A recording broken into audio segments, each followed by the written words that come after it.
For a long time, if you asked me who I was, I would just respond with what it is that I do. I was a mechanical engineer. Today's theme is that we tie our identity with what we do and why that can be harmful and why we should probably not do it. Today's theme is we tie who we are with what we do. And I didn't realize how deep that ran until that long time ago where I lost my job.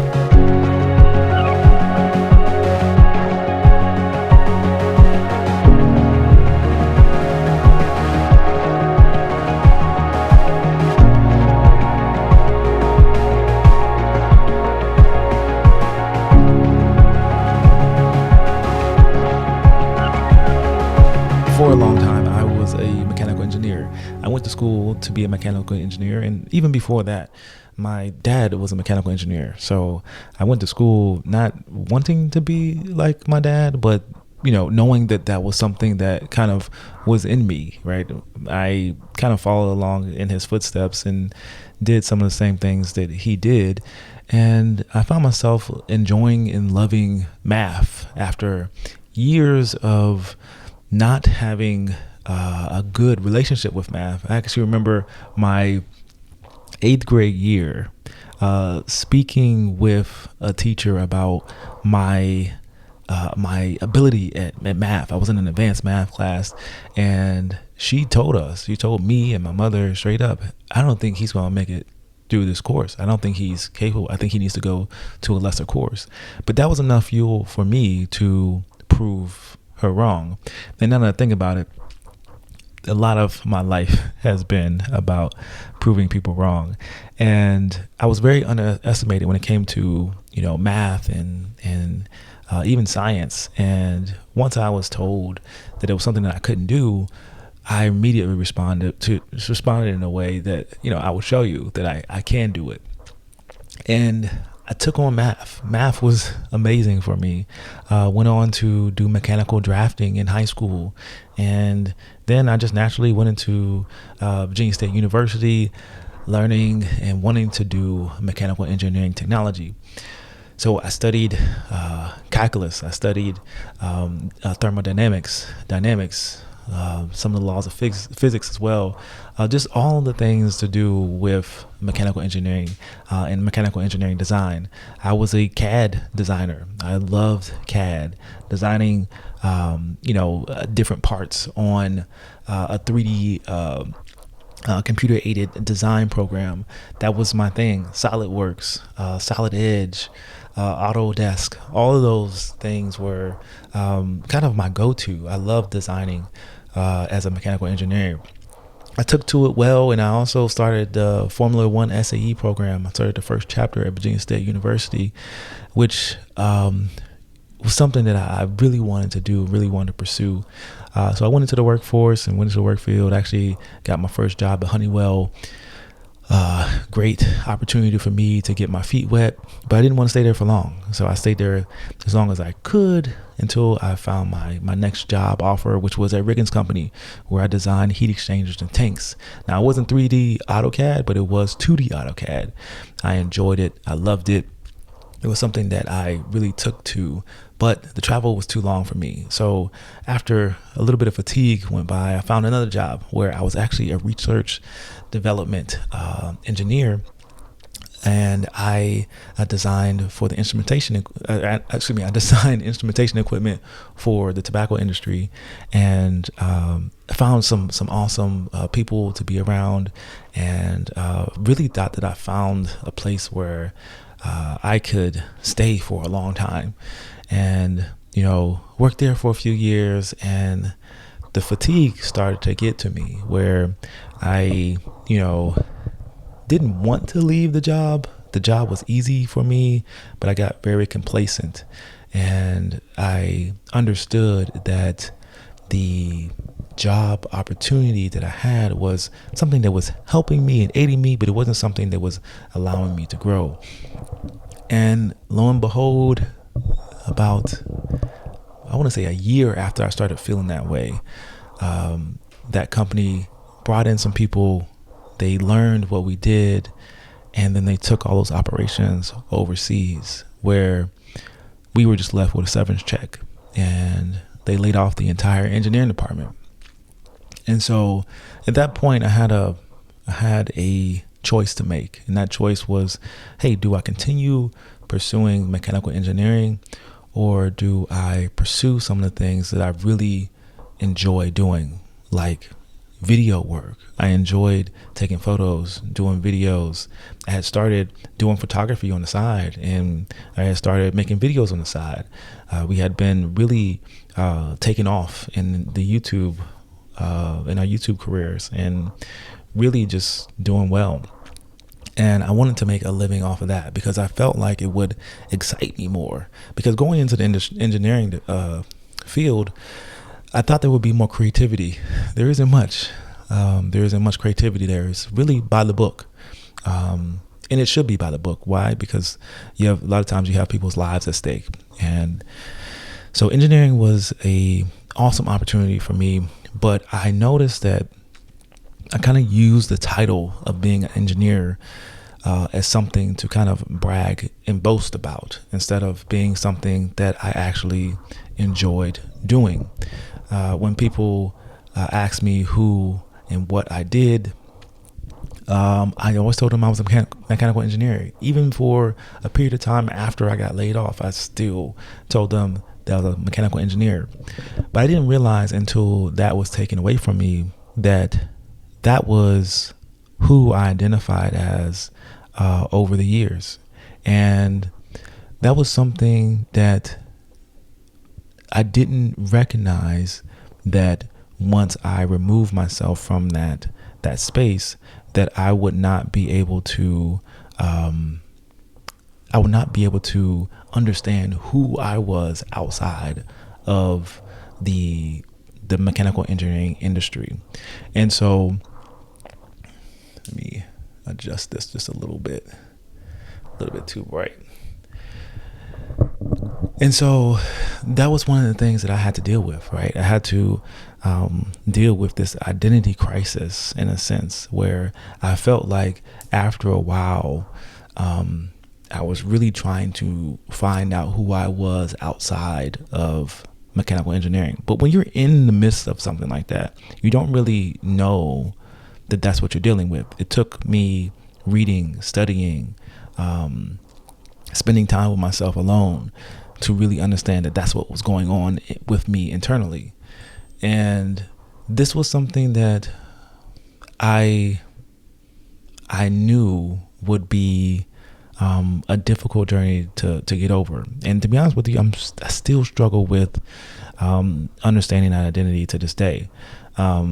Finding who I am and understanding what I do best, right? I think I'm starting to get to that point. I'm starting to get to this point in my life where I don't have the identity fraud or the imposter syndrome that comes with like trying to switch up who you are and who you have grown to be over a period of time. So I currently identify as a creator, someone who enjoys and loves the art of creating, the ability to take something that is nothing and find the opportunities within that creativity, right? The opportunities to make someone see or understand something that they maybe not have understood before. Let me go back there. So one of the things that I really enjoy when it comes to video work is not just the video, but seeing people hear a story and they understand something new after watching the story, or even watching them react to different parts of the film that I've created and seeing how that affects the human mind and their emotions, right?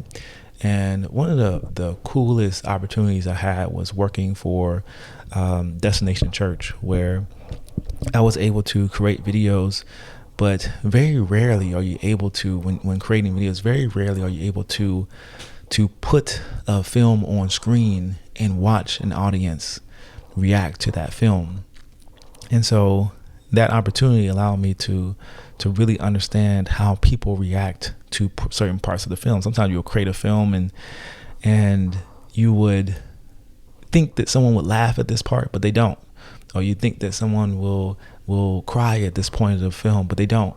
And that opportunity allowed me to create films and bring them into to show to an audience and sit in amongst the audience and watch their reactions. You don't really get that opportunity unless you go into the film industry, or you are a filmmaker who is producing for maybe a film festival, and you go to a film festival to see that happen. And so that opportunity allowed me to learn more about filmmaking and what makes people tick and what makes people respond to a video. And I use that now in my business. But the point I'm making here is that identity can take some time to really understand. And I think what I was doing before was I was working from the outside in. I was working from that outside circle of having the experience, and then telling a story from that experience, and then that story affecting my identity. And those rings, they take time. They take time to understand. They take time to take effect. And going through those different circles, right? And what I've been researching lately is that you can actually go in the reverse. Let me bring this down a little bit more.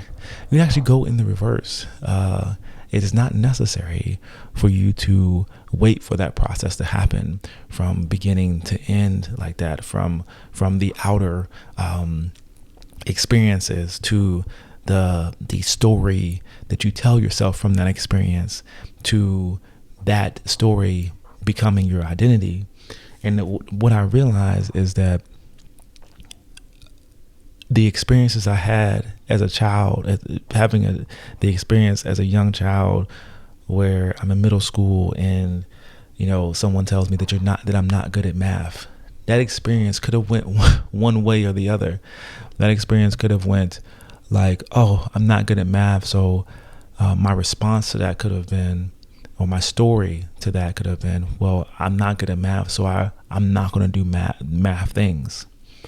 But instead, my response was a fight response. I decided to fight back. I decided to prove the teacher wrong. And as I look back at many of my experiences in life, I would fight back when someone told me that I couldn't do something. I used that as fuel to prove them wrong. And a lot of my motivation comes from that. And so when I'm faced with something like that, typically the response is, I'm going to show you. And the story that I tell myself is that I can do it, and I'm going to prove them wrong. And then my identity becomes, I am good at math. See, because I just proved you wrong. And there was other experience as well that I had, even with my mother. My mother didn't want me to pursue or she didn't think it was good for me to pursue an advanced diploma in high school. And that was something that it triggered me to want to prove her wrong. And so the story that I told myself was that, if my sister can do it, then I can do it as well. And so that became my identity in that sense, was that I would show you that I can have an advanced diploma and I can achieve that. And I did. And so now that I look back at those themes, that was consistent amongst my life, just moving forward. Even when I got to Virginia State University as on a scholarship for track, one of the consensus is that you, as an athlete, you cannot do some of these sports. I mean, you cannot do some of these. One of the consensus as an athlete in college is that you cannot pursue some of these more advanced degrees, right? And so the thought process behind that is that, hey, if you're here on scholarship, we can't have you, devoting majority of your time to your academics. You have to pick a major that's going to allow you to, pursue athletics and be the best athlete you can be, because we're paying for you to be here. And so that was a struggle that I had as well coming into college, where I was like, no, I want to do engineering. I don't want to choose another path. I want to do this, and I will do this. And so despite being told that you can't be an engineer and also be on the track team, and also be an athlete, that fueled me to want to do it. And so what did I do? I competed all 4 years in cross country, indoor track, outdoor track, and I also achieved a mechanical engineering degree. So I say all of this to say that my identity is not necessarily a mechanical engineer or what I'm doing at the moment. I think my identity more so leans into being a fighter, being someone who can prove people wrong if I so decide to. And that's what I choose to that's the story that I'm choosing to tell myself. And not simply because it's something that I've experienced, but something that honestly I've lived in multiple stages of my life, where I have beat the odds and proved people wrong. But what I've noticed is that needs some sort of external motivation, right? It needs some sort of rabbit, right, that I'm chasing, some sort of statement that fuels that desire to prove someone wrong. I remember there was a conversation about Michael Jordan, and he would literally make up a story about his competitor, and it wasn't true, but he would make that story up so that he could have the fuel he needed to perform the way that he wanted to perform. And maybe that's part of what I should pursue is is creating the narrative so that I can have that fuel to be out to prove others wrong. So tomorrow I want to talk about that a little bit more. I want to talk about some of the other things that I have kind of held me back and just kind of made me struggle a little bit. But I think that one of the things that can help me move on and move forward is understanding that I am a fighter, identifying that I am someone who can prove people wrong. And even today, and I'll share a little bit of a win. Even today, I've been, I think just off of simply changing my mindset, and this is going a little wild here. Hold on. So I think simply off of just changing my mindset, there has been a couple of opportunities recently. I actually got a call this morning about a job opportunity, and I'll be actually talking to them in about 5 minutes. So I actually need to get off of this. Got a call this morning about a mechanical engineering position, and actually a couple of mechanical engineering positions after they reviewed my resume. So just shifting my mindset to like just saying, hey, like there are opportunities out here. Let's go find them. If they're available, let's go look for them. And no, I mean, I am someone who has risen from like the ashes in a lot of scenarios, who has proved people wrong in a lot of scenarios. And I can continue to do that, and I will continue to do that, because I think at the core of it, that's who I am. And I think tomorrow what I really want to talk about is how to get myself back and to discuss and talk about some of the things that I used to identify, some of the things that I used to be, that I find myself no longer being, and really get into the root cause, the root understanding of who I am. And so, yeah, this is all part of changing my identity. And I do feel like there is a bit of me that is tied to what I have been able to accomplish. And so finding more things to accomplish, finding more things to achieve will directly affect my identity, but you don't get to those things without pursuing them.